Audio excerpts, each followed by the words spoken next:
sinto muito honrado em presidir a mesa, cujo palestrante é o nosso conterrâneo cearense, Dr. José Adonis Calor, mestre em Direito Público, professor, procurador-chefe da Procuradoria Regional da República em Brasília. Dr. Adonis foi secretário de concurso do Ministério Público Federal 2005-2008, foi secretário-geral do Conselho Nacional do Ministério Público, conselheiro do Conselho Nacional de Justiça, ouvidor do Conselho Nacional de Justiça, à época em que era conselheiro, e membro da Comissão de Reforma da Lei de Ação Civil Pública do Ministério da Justiça e autor de diversos livros, entre os quais se destaca Ação Civil Pública e Controle de Constitucionalidade, editado pela Del Rey de Belo Horizonte em 2002. Com as senhoras e os senhores, o Dr. Adonis Calor. Bom dia a todos. Cumprimento o Dr. Sabino Henrique, a quem agradeço a oportunidade de voltar à minha terra. É uma alegria estar aqui, tanto por voltar à terra, encontrar pessoas amigas, familiares, como também participar de um evento com pessoas amigas como o ministro Biratã. E a propósito disso, eu quero dizer que, como mostrarei ao longo da palestra, que o TCU é um dos órgãos parceiros permanentes da atuação do Ministério Público. E essa ideia de órgão parceiro do Ministério Público foi muito reforçada na gestão do ministro Biratã Aguiar como presidente do TCU. Cumprimento também o Dr. Leonardo, ilustre conselheiro do Conselho Nacional do Ministério Público, instituição pela qual eu tenho o maior apreço. Eu tive a oportunidade de ser secretário do Conselho Nacional do Ministério Público, secretário-geral, no início de sua instalação. Então eu dei uma pequena contribuição para a instalação, a organização daquele órgão importante de controle administrativo financeiro e de planejamento, essencialmente, do Ministério Público. Cumprimento o ministro César, o Cherno e o ministro André Luiz, pelas presenças e também pela excelente palestra que assisti. Não perdi a oportunidade de tirar fotos dos slides aí, porque eu fiquei bastante impressionado e registrei a impressão ao ministro Biratã sobre a organização da palestra. Viu? Parabéns. Bem, o tema que me foi dado, o Ministério Público e a Administração Pública. Tema amplo como me fez pensar qual abordagem seria adotada aqui, de modo que eu entendi interessante que eu abordasse a relação do Ministério Público com todos os organismos da estrutura pública do Estado em função da atuação do Ministério Público, ou seja, em função dos seus objetivos institucionais e das suas funções institucionais. Os objetivos institucionais do Ministério Público estão previstos no artigo 127 da Constituição e constitui a defesa da ordem jurídica, do regime democrático e dos interesses sociais individuais indisponíveis. Essa relação do Ministério Público com a administração pública, justamente em função desses objetivos e funções institucionais, ela é, por vezes, de parceria, como acontece com o TCU e diversos órgãos aqui aos quais vamos nos referir, de tensão em muitos momentos e de conflitos até, porque para o cumprimento dessas funções institucionais, em muitas oportunidades o Ministério Público tem que se contrapor à própria estrutura do Estado. E isso é um avanço. A defesa da ordem jurídica já constava do papel do Ministério Público no passado. No passado, quando eu digo, eu me refiro mais exatamente ao tempo anterior, à década de 80, quando começaram a surgir leis que passaram a atribuir novas funções ao Ministério Público. Mesmo antes da Constituição de 88, nós tivemos leis no campo, por exemplo, do meio ambiente, que passaram a atribuir ao Ministério Público funções de defesa desses interesses coletivos que levavam inevitavelmente ao confronto com a administração pública. A própria Lei de Ação Civil Pública, que foi um grande instrumento que praticamente mudou o eixo do Ministério Público, que lhe atribuiu um papel de instrumento para levar ao judiciário as demandas da população nos diversos campos de interesse. aquela lei não contemplava não apenas meio ambiente, patrimônio histórico, etc., mas consumidor, ordem econômica, etc., mas tem uma cláusula aberta que se refere a outros direitos, interesses difusos ou coletivos, ou seja, qualquer outro interesse da coletividade poderia ser inserido nesse campo de atuação do Ministério Público. E a Constituição avançou, inspirada na Constituição portuguesa, inseriu também a defesa do regime democrático e dos interesses sociais e individuais indisponíveis. Eu tentei fazer uma organização separando objetivos e funções institucionais e depois também de instrumentos de atuação, porque é possível perceber que a própria Constituição e as leis orgânicas, quando se referem a funções ou os objetivos, acabam também incluindo nesse rol os próprios instrumentos de atuação. Há uma confusão do que chama de função com o que, na verdade, configura um instrumento para o alcance de suas finalidades. As funções institucionais do Ministério Público estão no texto da Constituição, além de... eu fiz uma referência aqui que não tem o propósito de ser exaustiva. Eu selecionei algumas, mas na Constituição e nas leis orgânicas nós encontramos muitas outras funções institucionais do Ministério Público. A primeira delas é a mais tradicional, a ação penal pública, com a titularidade exclusiva. A ação penal pública é um instrumento mais essencial do Ministério Público, no sentido de que, em qualquer momento histórico que nós identificamos uma instituição com esse papel do Ministério Público, certamente nós vamos encontrar também o exercício da ação penal. É a função que mais identifica a instituição desde dos momentos históricos em que se encontra uma instituição com esse papel. A proteção do patrimônio público e social, do meio ambiente e de outros interesses difusos e coletivos. Essa é uma reprodução dessa cláusula aberta que eu me referi, que já era contida em outros termos na Lei de Ação Civil Pública, que é de 1985, e que significou essa amplitude também da atuação do Ministério Público. A defesa dos direitos e interesses das populações indígenas. Essa é uma importantíssima função exercida pelo Ministério Público Federal, não muito percebida aqui na nossa região Nordeste, mas é de fundamental importância nas regiões Centro-Oeste e Norte do país, onde existem ainda até mesmo grupos indígenas isolados.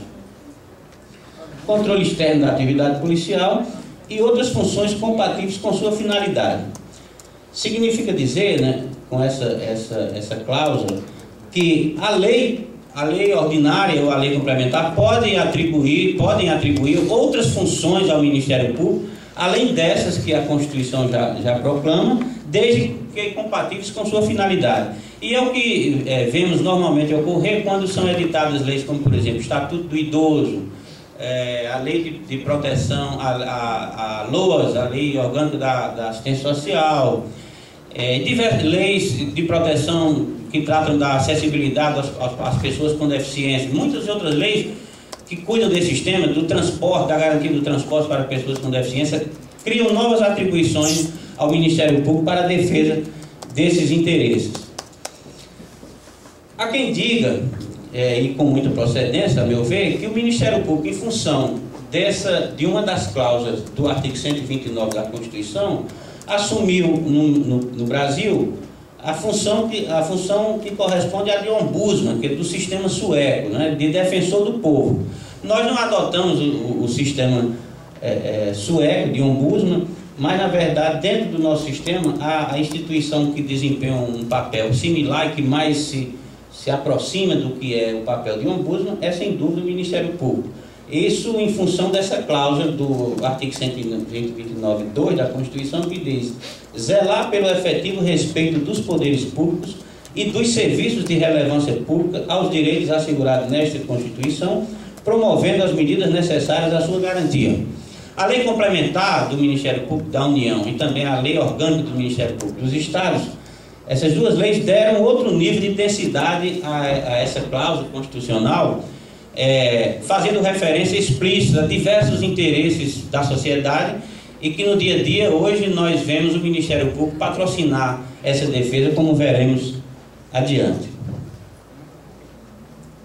Então, esse quadro institucional, esse quadro normativo da Constituição e das leis orgânicas, conferiram ao Ministério Público brasileiro um novo perfil, que mudou a sua relação com o Estado brasileiro e com a sociedade. Um dos grandes mestres que eu tive aqui no Ceará, para mim, foi o professor e amigo que mais influenciou na minha formação profissional, o professor José de Albuquerque Rocha, saudoso professor da Universidade Federal do Ceará. Ele dizia que, em função desse novo regime jurídico, o Ministério Público migrou de uma instituição do Estado em direção à sociedade, ou seja, somente do ponto de vista orgânico é que o Ministério Público se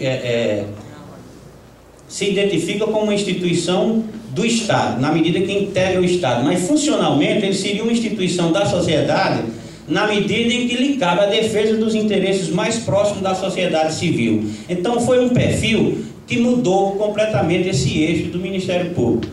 Até esses novos esses diplomas normativos da década de 80, não se visualizava uma atuação do Ministério Público fora do campo penal, especialmente nos estados. Na área da União, ainda se via porque o Ministério Público Federal acumulava a função de Ministério Público com a defesa da União. Não existia a Advocacia Geral da União e o Ministério Público fazia os dois papéis.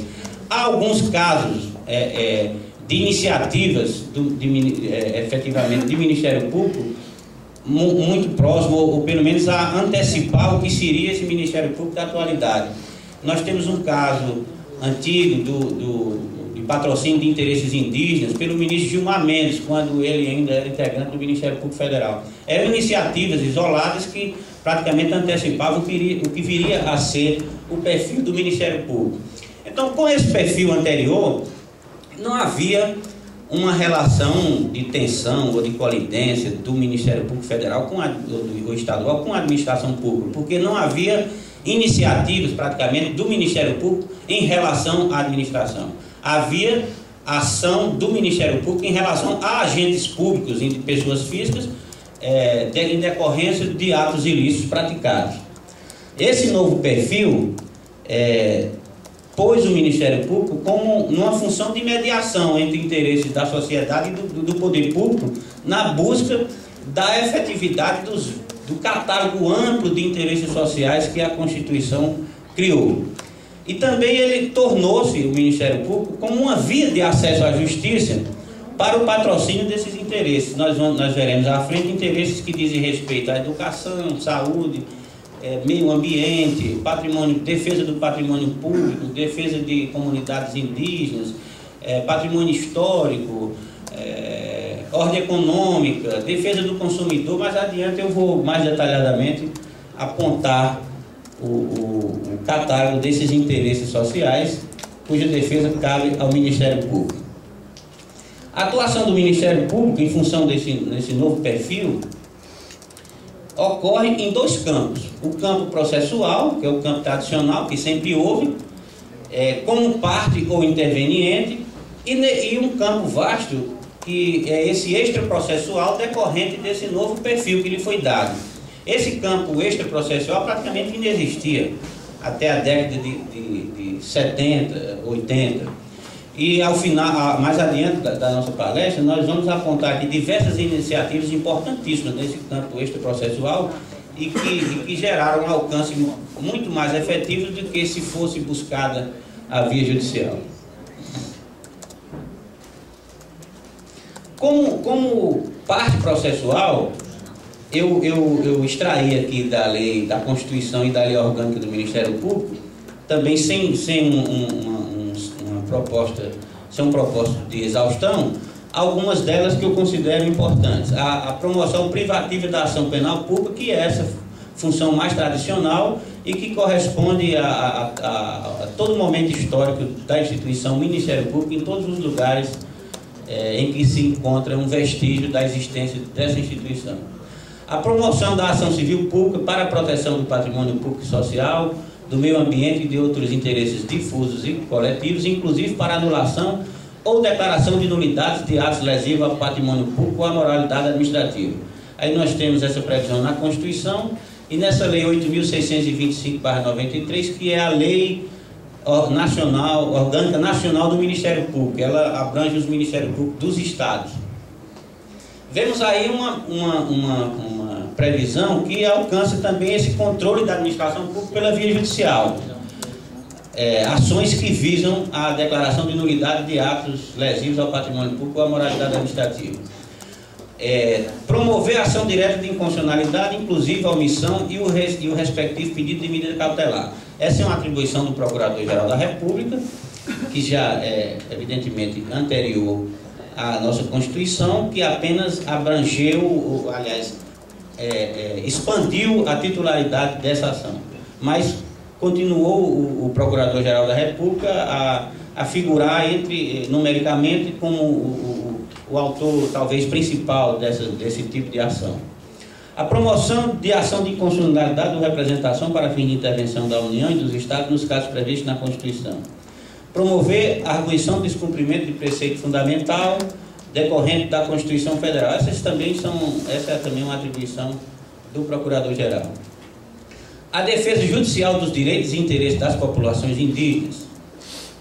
Interpor recurso extraordinário de decisões da Justiça dos Estados nas representações de inconstitucionalidade. Essa é uma atribuição do Ministério Público Federal.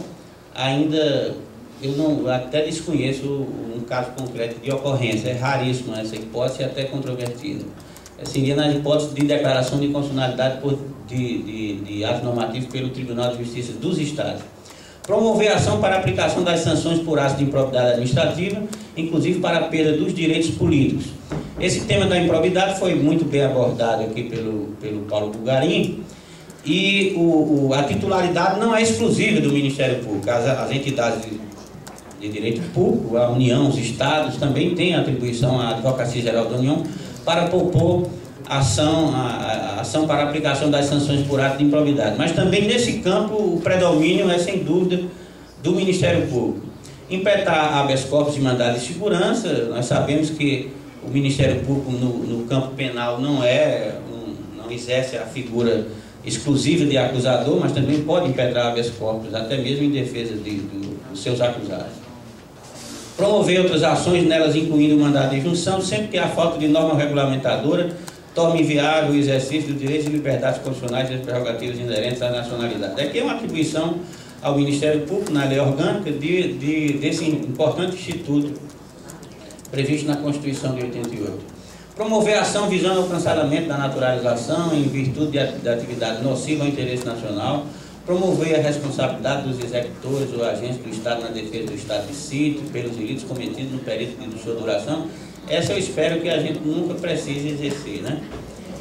Propor ação civil coletiva para a defesa dos interesses individuais homogêneos. Propor ações de responsabilidade do fornecedor de produtos e serviços. Promover outras ações necessárias ao exercício de suas funções institucionais em defesa da ordem jurídica, do regime democrático e dos interesses sociais individuais indisponíveis. Essa é uma importante cláusula porque mostra que as ações que podem ser movidas pelo Ministério Público não são apenas aquelas que estão explicitamente previstas na legislação.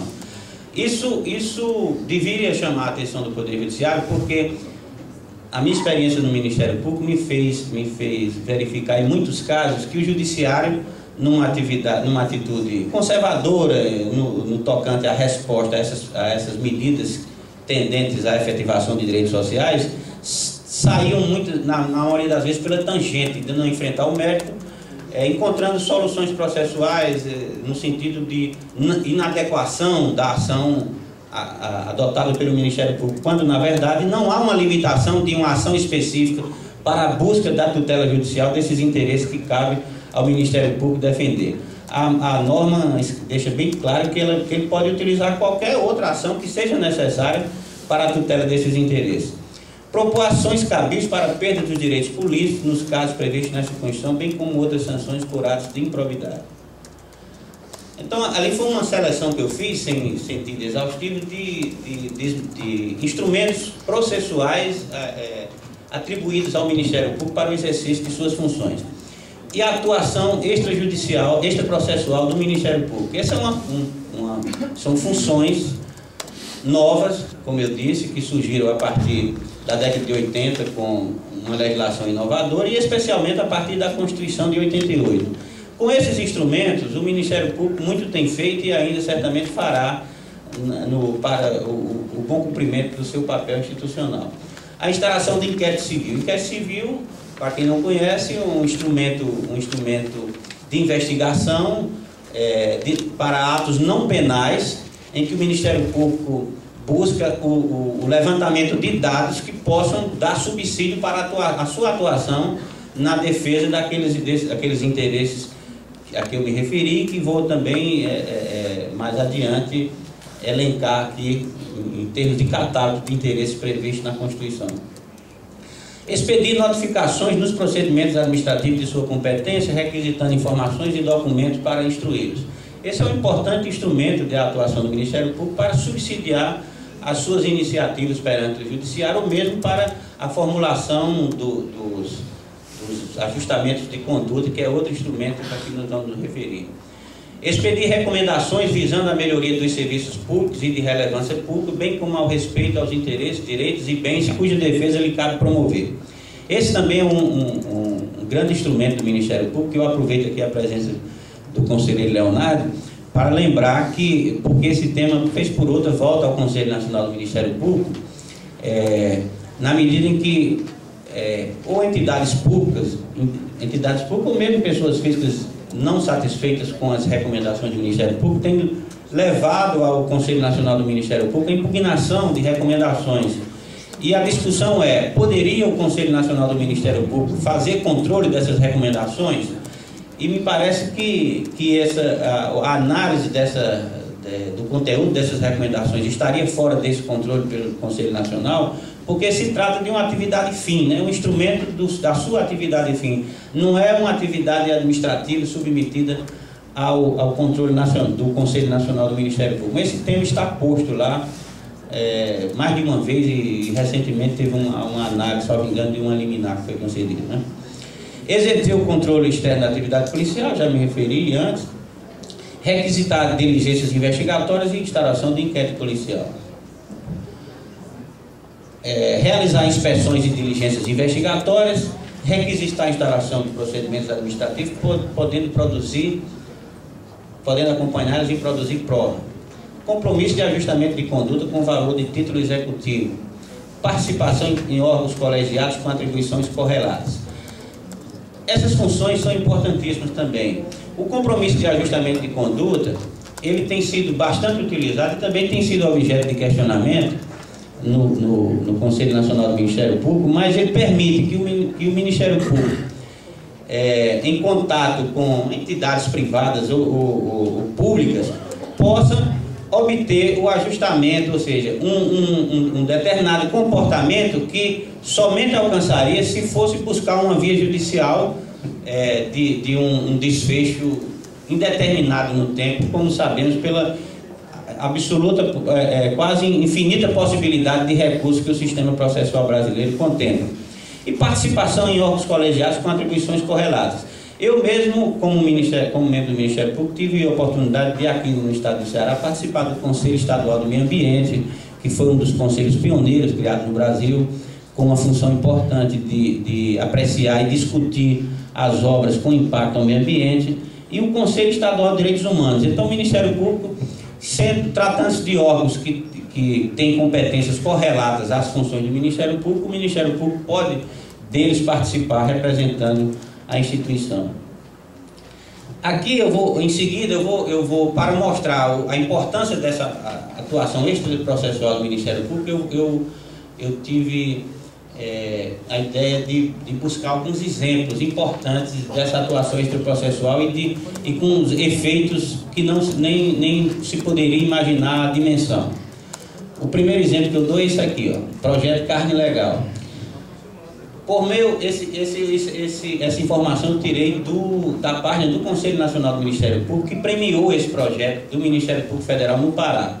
Por meio do projeto Municípios Verdes Carne Legal, 100 indústrias frigoríficas assinaram termo de ajustamento de conduta, comprometendo-se a não adquirir carne proveniente de áreas de desmatamento com trabalho escravo e outras violações. Entre as ações do projeto, o Ministério Público Federal realizou acordos com mais de 90 municípios, definindo metas e concedendo prêmios a partir do cumprimento delas. o resultado é a diminuição do desmatamento e dos casos de trabalho escravo na região.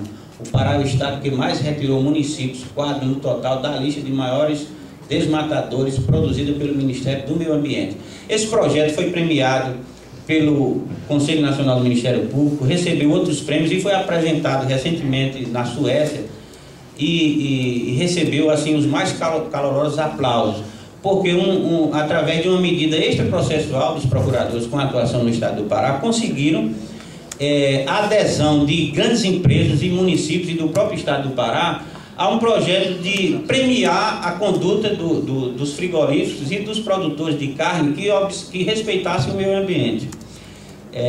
De modo que a adesão ao projeto significou uma vantagem para esses agentes da economia.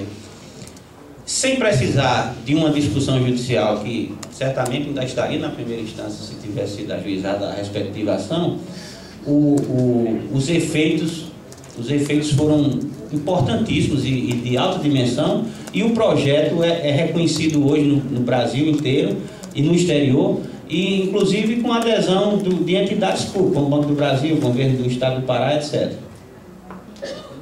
Esse eu considero uma das iniciativas mais extraordinárias que eu já vi na atuação extraprocessual do Ministério Público. Então aqui está um catálogo dos muitos interesses em que o Ministério Público atua na sua defesa, cumprindo esse novo perfil institucional que ele deu à Constituição e diversos outros diplomas normativos a partir da década de 80. Também esse catálogo aí não tem a pretensão de ser exaustivos, tanto porque já tem muitos outros interesses previstos na legislação, como numa sociedade em permanente transformação,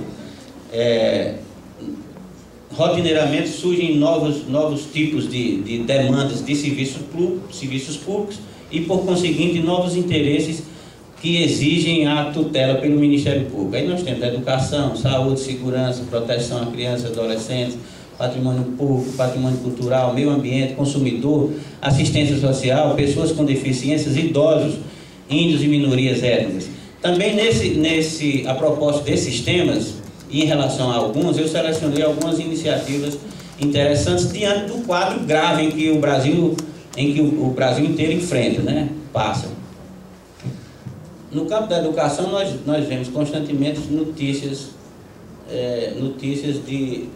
da má prestação de serviços, escolas que as crianças sentam no chão, não tem sequer carteiras. Há poucos dias saiu uma notícia desse sentido que eu vou mostrar ainda. E o Ministério Público tem criado grupos de trabalho nesse campo, como vou demonstrar.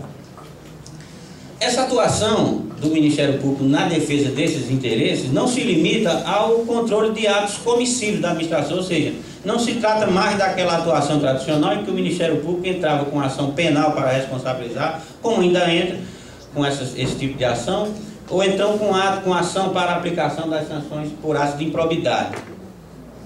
Mas trata-se de medidas processuais, judiciais ou não judiciais, em busca da efetiva prestação positiva desses serviços pelo poder público.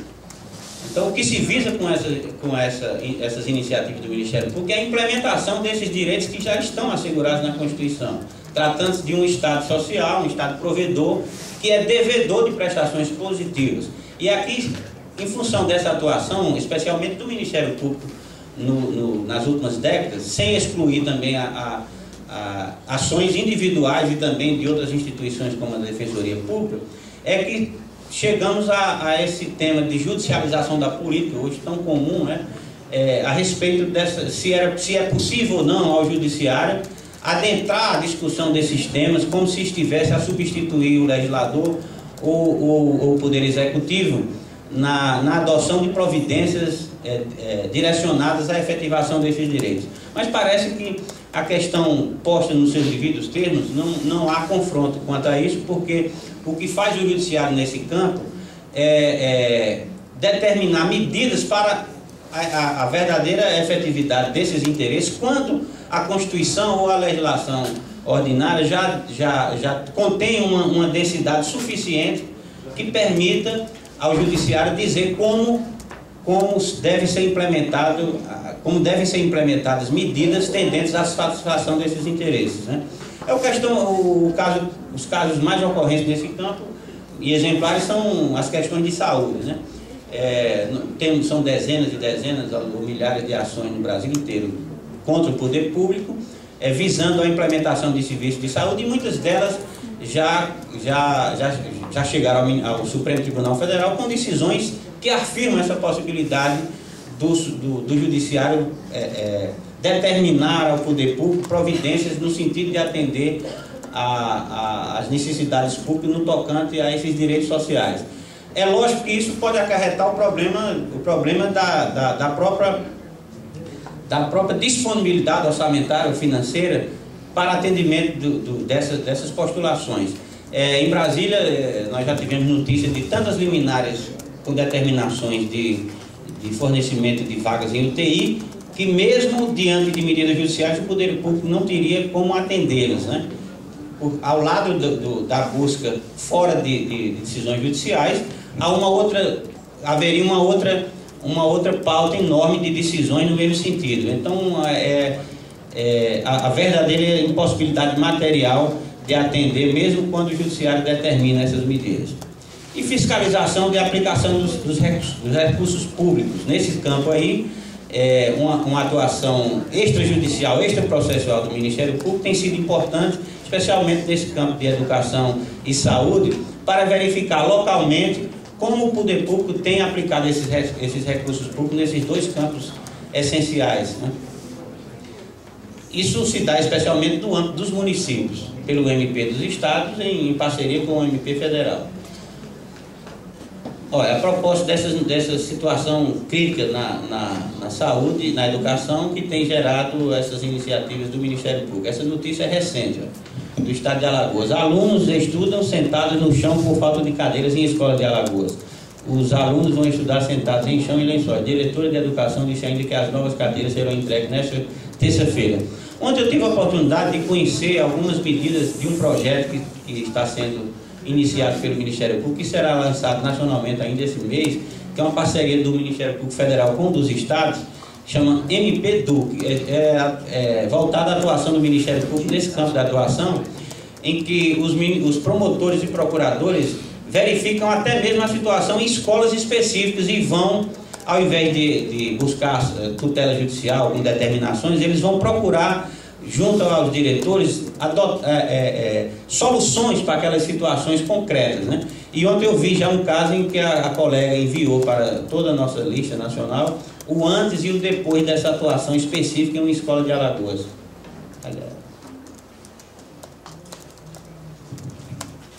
Educação. Essa aqui é uma notícia de atuação do Ministério Público Federal nesse campo.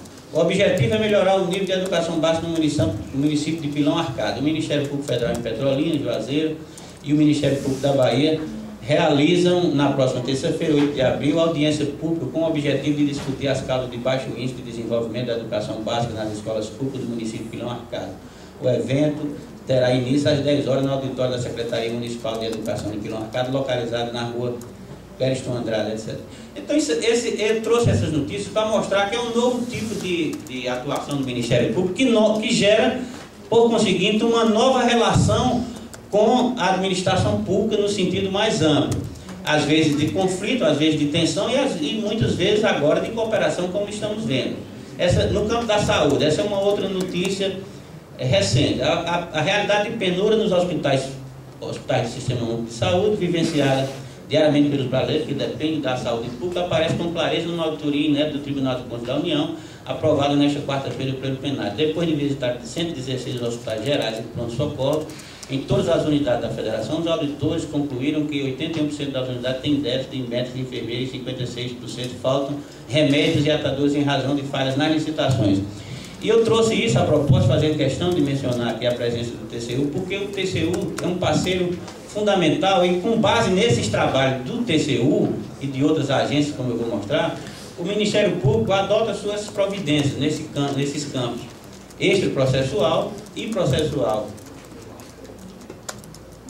Aqui outra notícia de atuação do Ministério Público no Pará em relação à saúde pública. Os 2 barcos ambulâncias existentes no município estão fora de atividade com problemas mecânicos e sem manutenção. O MPF ajuizou a ação civil pública contra o município de Belém, pedindo a regularização urgente do serviço de atendimento móvel, SAMU, por meio de ambulâncias, etc., que deveriam prestar atendimento à população ribeirinha da capital paraense. De acordo com as investigações, existem hoje 2 ambulâncias de SAMU que deveriam estar sendo utilizadas para atendimento das demandas dos pacientes ribeirinhos, para os 2 veículos que estão avaliados sem condições.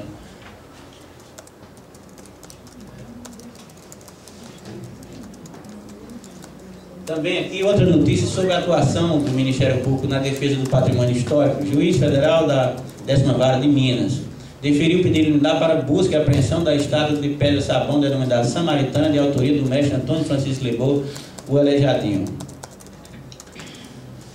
Essas aqui são as agências públicas que eu me referi, em que são parceiras constantes e fundamentais da atuação do Ministério Público. A Controladoria Geral da União, a instituição das mais recentes e que tem um trabalho extraordinário de auditorias nos municípios, especialmente aqueles que recebem muitos recursos da União, o COAF na área financeira, o Banco Central e as polícias. O Banco Central, por força de lei, ao detectar a prática de ilícitos penais, tem por dever encaminhar o Ministério Público para as medidas penais.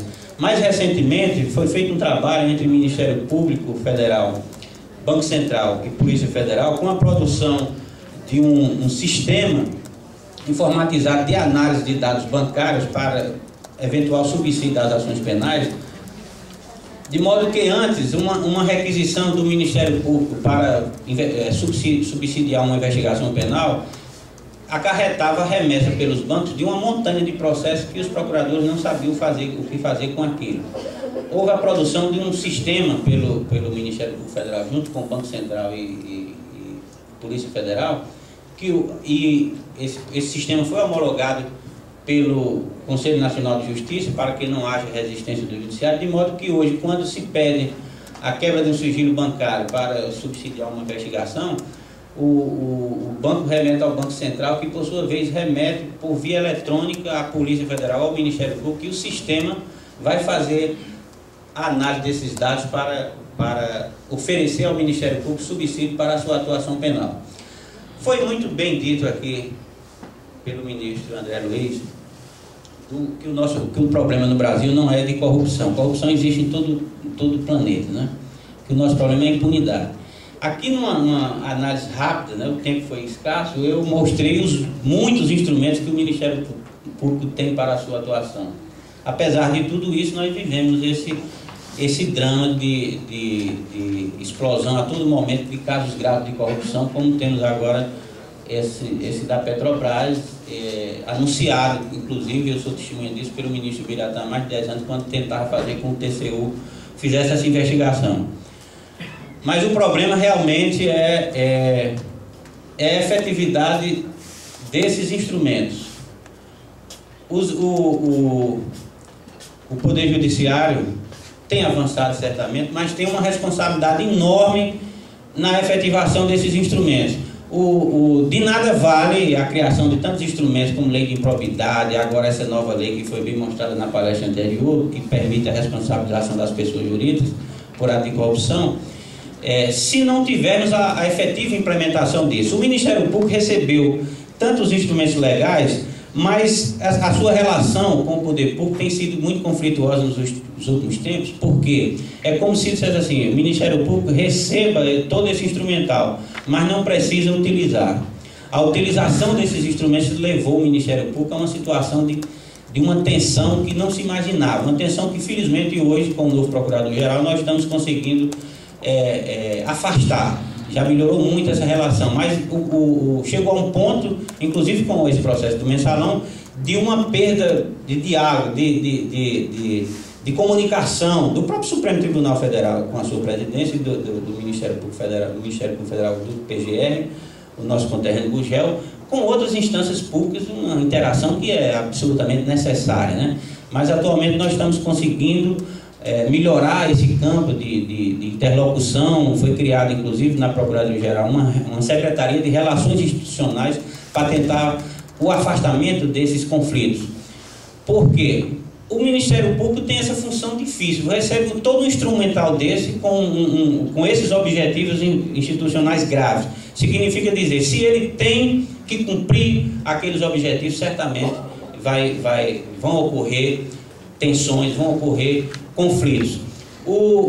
Para terminar, eu lembro que recentemente eu li um livro de um juiz francês, o Antoine Garapon. Ele aborda também uma situação não idêntica à nossa, porque a França tem outra cultura e outra vivência histórica muito mais avançada.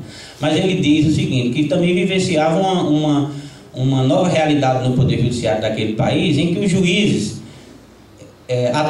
estariam atuando como se tivessem decidido pegar o legislador pela palavra.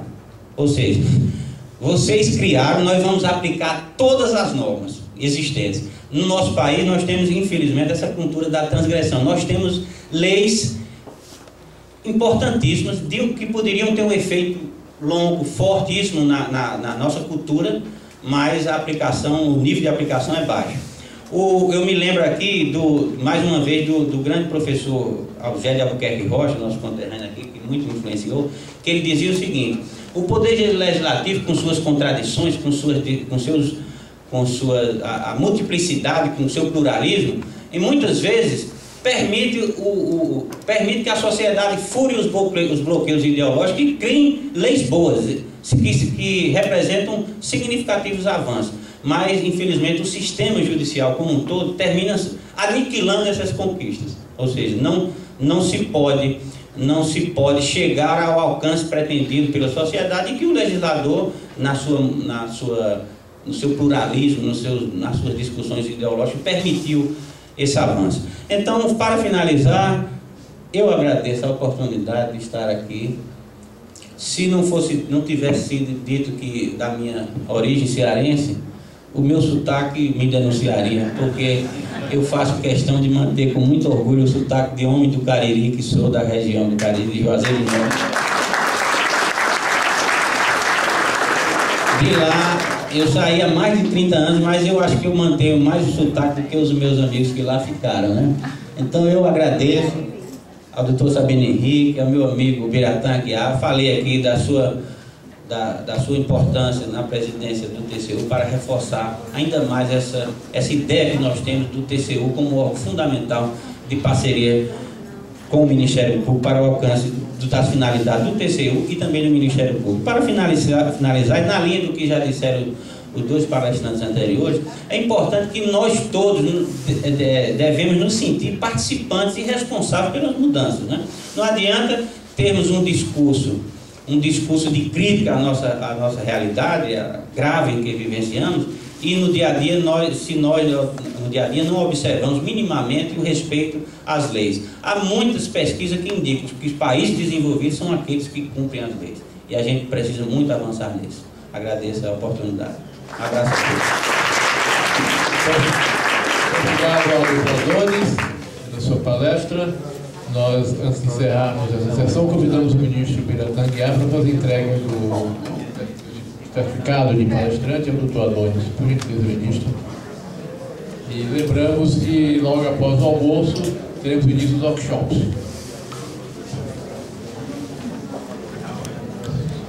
Eu queria, estou visualizando, embora ele esteja por aqui, o procurador-chefe aqui do Ceará, o Alexandre. Então, vamos juntar aqui